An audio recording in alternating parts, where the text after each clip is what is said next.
set up. So for those of you who may already know me, you know me as Kristen Megan, the loudmouth liberty enforcer. I am a contributor for Infowars.com, the Next News Network, and a bunch of alternative media sites. I want to tell you a little story about my previous identity. In my previous identity, I'm known as Sergeant Kristen Edwards. 2001, I didn't really know what I wanted to do with my life.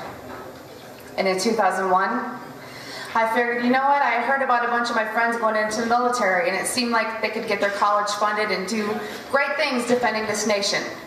So in 2001, I rose my right hand to the Constitution to defend and uphold. And as ignorant as I was, that Constitution was just a subject in high school history. I hadn't read it. Throughout my career, I was stationed all over the nation, all over the world. I started out in England. My job was in bioenvironmental engineering. For those of you who don't know what that is, if you've ever heard of OSHA, anyone heard of OSHA? Yeah. I followed the health side. So my job was to ensure that everything that the Air Force was doing, that we were tracking the exposures for all military personnel as related to what was the Air Force doing, how did it relate to health, and what was the Air Force doing and how did it relate to environmental impact. I spent almost 10 years in the Air Force. I'd love to say it was the best 10 years of my life, but I'll tell you about one day that changed my life. My second base was in Oklahoma City at Tinker Air Force Base, Oklahoma. How many of you have heard about geoengineering or chemtrails? Yeah. Yes. How many of you have heard it's a crazy loon conspiracy theory? I just want to ask you guys one question. Do I look crazy to you? No. Did I talk to any plants or walk up here backwards, or am I wearing a tinfoil hat? I'm not crazy. Throughout my military career in the Air Force, I was made rank my first time. I had 4 stripes on my shoulder. I had medals like you couldn't believe. I was the exemplary Staff Sergeant United States Air Force. I actually was transferred from one base to another to do a special operation because of my stellar background. When I was at Tinker Air Force Base, Oklahoma, I heard about geoengineering, and I thought, oh, those crazy conspiracy loons. I'm sure we've all heard of Alex Jones from Infowars.com. Yeah. The man I once thought was a loon, wearing a tinfoil hat, living in a bunker, that I just shunned off as, you know, this guy doesn't get it. Did he strap on the uniform? Has he gone out there and defended his country? Well, it was around 2007 that I first heard about geoengineering. And I started to piece the puzzles together, like a spouse who thinks their husband or wife is cheating, when all the dots start to connect, right? Well, part of my job in bioenvironmental engineering was to approve hazardous materials that came on the base. So whether you were using a simple spray can of paint, or you were ordering an oil solvent to degrease airplanes, I sat at a computer and I approved those hazardous materials on base and tied them to a process and a building. Now, there are certain things we all know in the military that are classified, right? Yep.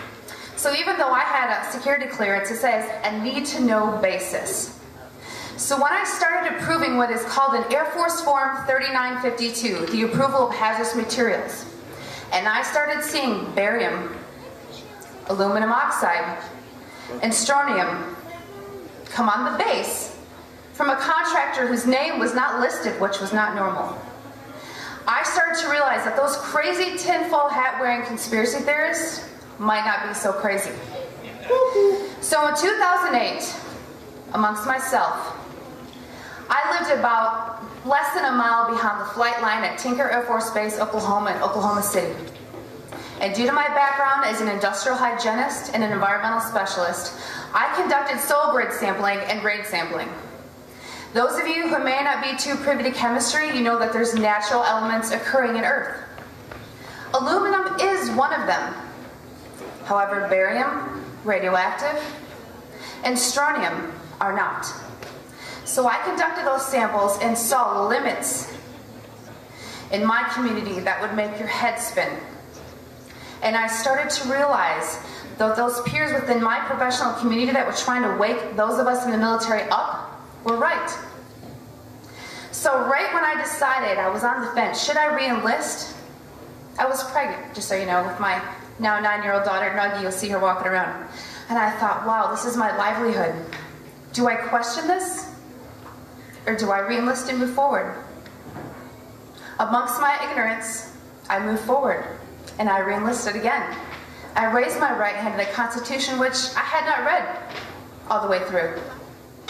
So after Oklahoma City, Oklahoma, I got transferred to 90 miles south of here, Warner Robins Air Force Base. Anyone know where that is? Yeah, it's like the big hub here in Georgia to fund the military. There's a lot of civilians that work there. It's 85% civilianized, 15% military. While I was at Warner Robins Air Force Base, let me remind you, I mentioned earlier that I got transferred from one base to another due to my professional background. Because I was such a stellar NCO in the Air Force, they transferred me from one depot maintenance base to the other one in the Air Force, Warner Robins. While at Warner Robins Air Force Base, I thought I was defending my country on a home front, making sure that all those people that went out there, front line, were safe and protected from carcinogens, radiation, inhalation, drinking water, noise, all of it. My job was to protect them so they could be all they can be. In 2009, late 2009, I stumbled upon something that changed my life. I ran across an operation at Warner Robins Air Force Base, which was exposing thousands of civilians to carcinogens. Those of you that are familiar with OSHA, in general industry and construction industry, for different constituents known as hazardous materials, OSHA sets levels for which certain employees can be exposed to. Well, what if I told you that these employees were exposed 100 times over that occupational exposure limit? That should probably scare you. That's an acute and an immediate hazard to carcinogens. People were getting sick. People were getting cancer. People had sores in their mouth from something called strontium chromate or chrome-6, a carcinogenic metal used in military operations. So after what I saw at Tinker Air Force Base, Oklahoma, and then what I saw at Warner Robins Air Force Base, Georgia, everything that I knew, everything that I thought I knew, this great nation, we are heroes. I had 4 stripes on my arm and 11 medals and ribbons on my chest. I thought I was protecting my homeland. When I brought to my commander to his attention that there were people exposed to these hazardous pollutants and people were getting sick, I'll give you the synopsis of the story. I took these air samples, I took the swipe samples. These people were actually dumb and ignorant enough to threaten me in writing. My threat was, mind you, I had a perfect history. Not one article of paperwork, not one Article 15, not one negative aspect on my record. I was the poster child for what an Air Force NCO should be. I was told that if I told the employees, which is required by law, that they were exposed to these materials, that my commander had the authority to lock me up in a mental institution for up to 120 days without being questioned. At the time, my daughter was 5 years old. I was told, who will take care of your daughter, because I was divorced. I was threatened to be locked up in a mental ward for trying to do my job. I was threatened to have my one child who I love with all my life taken away from me because I tried to do the one thing I was trained to do, protect the workforce. So folks, let me tell you, 2001 is when I entered the military. 4 stripes on my arm, 11 medals and awards on my chest. But it only took one day to change my life. And that day was October 27, 2010, when I left the United States Air Force at almost 10 years, halfway to retirement. I would have been scot-free. I left as a whistleblower of the United States Air Force. I had my life threatened. I was followed. My phones were tapped. I had journalists at my front door. I had no job. I left the United States Air Force honorably as a whistleblower. It is because of what happened to me in the Air Force, an avenue in which I thought I was a hero, an American hero, as we all think those in uniform are. When I realized that we are not honest and that the core values that the United States Air Force taught me were completely just talking points, it made me sick to my stomach. After leaving the U.S. Air Force, I worked for the Department of Veterans Affairs, which I figured I would be blacklisted and would never get a job with the U.S. government. Why I worked for the U.S. government, I don't know at this point, but it was easy to get because I was a disabled veteran. While I was at the Department of Veterans Affairs, thinking I could turn things around, you know what I witnessed? How many of you are veterans here? Right here. Several of you. That is. Let me tell you about a little program that the Department of Veterans Affairs has.